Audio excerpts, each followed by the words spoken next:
جو وادی تیرہ میں جو منشیات کا، جیسا کہ ابھی مجھے پتہ لگا ہے کہ جو سی ایم ہے وادی مطلب سہیل افریدی صاحب، انہوں نے کہا ہے کہ یہ منشیات عام ہو، سیل ہو، اور اگر ایسی خبر ہے تو یہ انتہائی بری خبر ہے۔ اور اگر منشیات جو ہے اس سے نوجوان، بوڑھے، جو بھی جتنے بھی ہیں بڑے، مطلب ان کی زندگیاں تباہ ہوتی ہیں، ایک بڑا نقصان ہے یہ۔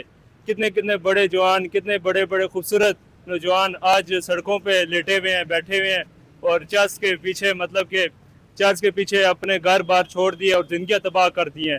تو لہٰذا اس کی روک تھام ہونی چاہیے۔ بھرپور کارروائیاں کرنی چاہیے۔ سب سے پہلے تو سیکیورٹی فورسز اور پولیس اداروں کو آپس میں مل ملا کے کام کرنا چاہیے۔ ساتھ جو مقامی لوگ ہیں ان کو بھی بتانا چاہیے، مطلب انفارمیشن دینی چاہیے، کیونکہ جو کام مقامی سطح پر ہو سکتا ہے وہ باہر کی فورسز نہیں کر سکتی۔ یہ حکومت کرنی چاہیے، اس کو ختم کرنا چاہیے، اس کو جو نئی نسل آنے والی ہے برباد نہ ہو۔ اچھا، ادھر کے جو سی ایم ہے سہیل افریدی، وہ کہتے ہیں کہ اس کو عام کر دینا چاہیے، ہمارے پاس یہی ایک ذرائع ہے پیسہ کمانے کا، تو اس پہ آپ کیا سمجھتے ہیں؟ ذرائع یہی ہے ان کے پاس، جو نسل جو آنے والی ہے، یہ جو آگے ہے، یہ سب برباد ہو جائے گی، ختم ہو جائے گی۔